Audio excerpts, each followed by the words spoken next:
ஜேஎன்யூவின் பேராசிரியர் ஜெகநாதன் நம்மோடு இணைப்பில் இருக்கிறார். அவரோட பேசலாம். சார் வணக்கம். வணக்கம். உலகமே உற்று நோக்கக்கூடிய இந்த போர் தற்பொழுது 2 வாரங்களுக்கு நிறுத்தம் அப்படின்னு ஒரு அதிரடி அறிவிப்பினை ட்ரம்ப் அறிவிச்சிருக்கிறார். ஆனா அதற்கு முன்னதாக ஒரு கெடு விதிச்சிருந்தாரு. இந்த நைட்டுக்குள்ள ஒப்பந்தத்துக்கு உடன்படாவிட்டால் இந்த நைட்டுக்குள்ள ஹோல் சிவிலைசேஷன் வில் டை அப்படிங்கிற ஒரு பெரிய எச்சரிக்கையும் கொடுத்து அடுத்து கெடு முடிகிற நேரத்தில் 2 வாரங்களுக்கு போர் நிறுத்தம்ங்கிற அறிவிப்பை அறிவிச்சிருக்கிறாரு. இந்த அறிவிப்பை நம்ம எப்படி பாக்குறது? இது பின்னடைவாக இல்லையா? ஏன்னா எல்லாருமே என்ன எதிர்பார்த்தாங்கன்னா இது ஒரு பெரிய போராக வெடிக்கணும் எதிர்பார்த்துட்டு இருந்த நேரத்துல இந்த போர் நிறுத்தம் அப்படிங்கிற அறிவிப்பு வந்திருக்கு. இதுல 2 விஷயம் பார்க்கணும். ஒண்ணு போர் நிறுத்தம் அப்படின்னு பாத்தீங்கன்னா கடந்த 3 நாட்களாகவே அமெரிக்காவுடைய தாக்குதல் முற்றிலுமாக நிறுத்தப்பட்டு விட்டது. ஆனால் ஈரான் இஸ்ரேல் மீதோ இல்ல லெபனான் இஸ்ரேல் மீதோ தாக்குதல் தொடர்ந்து நடத்தி கொண்டிருந்தாங்க. இந்த போரே பாத்தீங்கன்னா இஸ்ரேலுக்கும் ஈரானுக்கு தான் போரு. அதனால இஸ்ரேல் ஈரான் தான் போர் நிறுத்தத்தை நம்ம ஒரு ஆக்கப்பூர்வமான ஒரு நடவடிக்கையாக நம்ம பார்க்க முடியும். அமெரிக்கா இது வாலண்டியரா அவங்க ஸ்லோவா இந்த போர்ல நிறைய இழந்தனால அதில் இழந்தது மட்டும் இல்லாமல் ராணுவ ரீதியாக தோல்வி, டிப்ளமேட்டிக் ரீதியாகவும் தோல்வி, உள்நாட்டிலும் அவர்களுடைய பாலிசியில் நிறைய ஃபெயிலியரா இருந்ததன் காரணமாக ட்ரம்ப் இதை எப்படியாவது இந்த போர்ல எப்படியாவது விட்ரா ஆகணும், திரும்ப பெறணும் என்றுதான் அவர் ஆரம்பத்தில இருந்தே அதை முன்வைத்துக் கொண்டிருந்தார். நேற்று போட்ட ட்வீட் பாத்தீங்கன்னா ஒரு ஃபேஸ் சேவிங் எக்ஸிட்னு சொல்லுவாங்க. ஒரு தார்மீகமாக ஒரு நல்ல ஒரு இதோட நம்ம டொமஸ்டிக்ல சொல்லலாம், நான் போட்டனால ஈரான் நிறுத்திட்டாங்க அப்படின்னு. சோ அப்படிதான் நம்ம இதை பார்க்க முடியும். 2வது விஷயம் என்னன்னா, இன்னைக்கு பார்த்தோம்னா இந்த போர் நிறுத்தத்தை பத்தி செய்திகள் படிக்கும்போது பாகிஸ்தான் இது மீடியேட் பண்ணி அங்கதான் இந்த பேச்சுவார்த்தைகள் நடக்க போகிறது அப்படின்னு ஒரு செய்தி வந்தது. இதுல ஒரு தவறான ஒரு பிம்பத்தை மீடியாக்கள் உலக மீடியாக்கள் குறிப்பாக அல் ஜஸீரா போன்ற மீடியாக்கள் என்ன சொல்றாங்கன்னா பாகிஸ்தான் மீடியேட் பண்ற மாதிரி. இதுல பாகிஸ்தானுடைய பங்கு என்னவாக இருக்குன்னா இன்டர்லாக்யூட்டர்னு சொல்லுவாங்க, அதாவது இடை உரையாளர், அந்த மாதிரியான ஒரு பங்கு தான். ஏன்னா ட்ரம்போட பேச்சுவார்த்தை, ட்ரம்ப் அமெரிக்காவோட இருந்த பேச்சுவார்த்தைக்குடையான தொடர்புகள் அனைத்தையும் ஈரான் துண்டித்து விட்டது. அப்படி இருக்கும் பட்சத்தில் அமெரிக்கா கூட யார் பேச முடியும்? ஐரோப்பியர்களும் பேசுவதற்கு தயாராக இல்லை. அரபு நாடுகளும் இப்ப பேசுவதற்கு ஈரானோட பேசுவதற்கு தயாராக இல்லை. அப்படி இருக்கும் பட்சத்தில் பாகிஸ்தான் ஒரு நேச்சுரலா ஈரானும் ஈரானோடையும் பேசக்கூடிய, மேலும் அமெரிக்கா கூட பேசக்கூடிய ஒரு இன்டர்லாக்யூட்டராகத்தான் செயல்பட்டு இருக்காங்க. 3வது விஷயம் இந்த 10 பாயிண்ட்ஸ் நியூஸ்ல வந்துட்டு இருக்கு. 10 பாயிண்ட்ஸ் ஈரான் அவங்க முன் வச்சிருக்காங்க. இந்த 10 பாயிண்ட்ஸ் நாங்க பண்ணாதான் நாங்க போர் நிறுத்தத்தை நாங்க தொடருவோம், எக்ஸ்டெண்ட் பண்ணுவோம் அப்படின்ற மாதிரி. இது இயல்பு முற்றிலும் பிராக்டிக்கலா இது அமெரிக்காவுக்கு ஒரு அமெரிக்காவா இருந்தாலும் சரி, கடந்த 20-30 வருடங்களான அவங்களுடைய பாலிசியில இது நடைமுறைக்கு சாத்தியமில்லாத ஒரு சில டிமாண்ட்ஸ் எல்லாம் ஈரான் முன்வைத்திருக்கிறது. குறிப்பாக பாத்தீங்கன்னா எல்லா சாங்ஷன்ஸ அவர்கள் மீது விடுத்திருந்த பொருளாதார தடைகளை முற்றிலுமாக இது பண்ண வேண்டும்.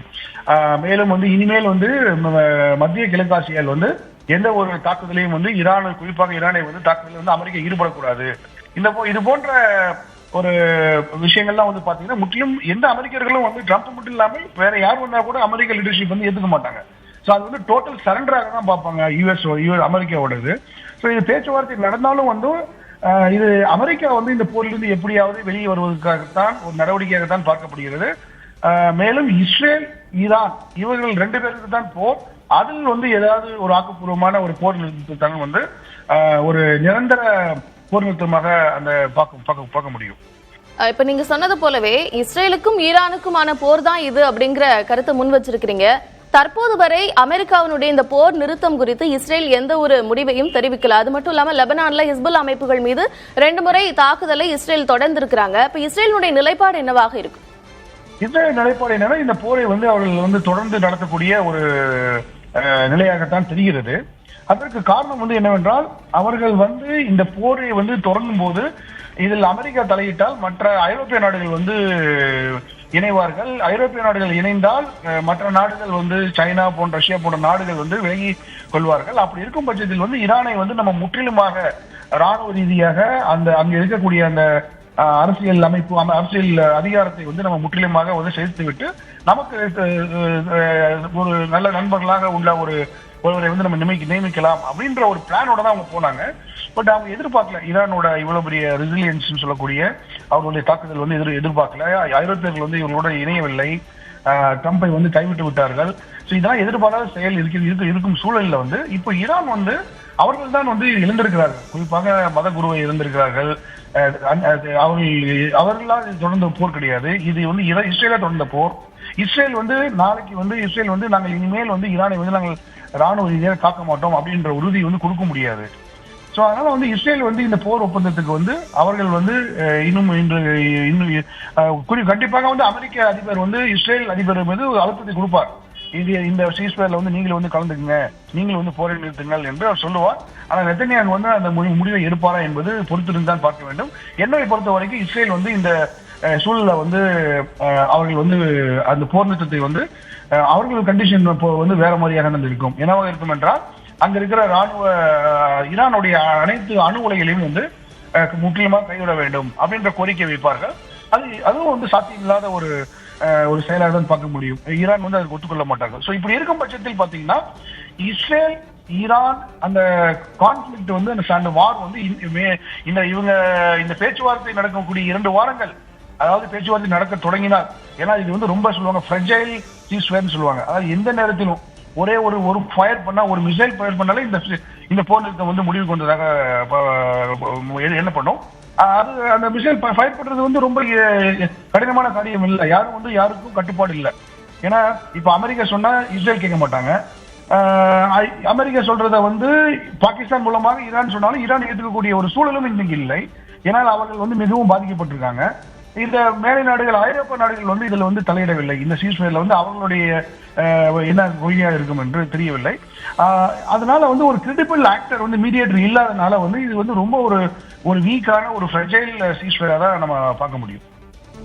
நன்றி திரு ஜெகநாதன். இணைப்பில் வந்து உங்கள் கருத்துக்களை பகிர்ந்து கொண்டமைக்கு நன்றி.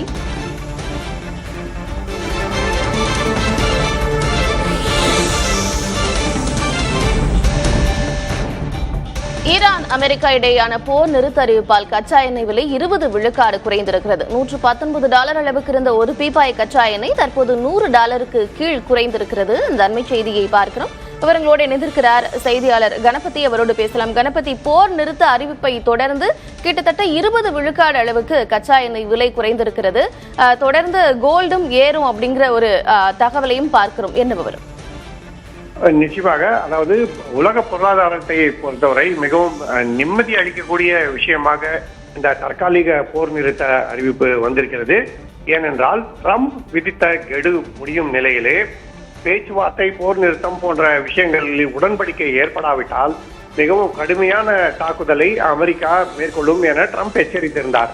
அப்படி நடைபெற்றிருந்தால் உலகிலே எரிபொருள் விலை மிகவும் அதிகமாக உயர்ந்திருக்கும். கச்சா எண்ணெயின் விலை சர்வதேச சந்தையில் ஒரு பேரலுக்கு $150 வரை உயர்ந்திருக்கலாம் என அஞ்சப்பட்டது. ஆனால் தற்போது போர் நிறுத்தம் ஏற்பட்டிருப்பதன் காரணமாக கச்சா எண்ணெயின் விலை மளமளவென சரிந்து இன்று காலையிலேயே கிட்டத்தட்ட 20% வரை குறைந்திருக்கிறது. பல்வேறு வகையான குரூட் எண்ணெய்களின் விலை பல்வேறு விதமாக குறைந்திருக்கிறது.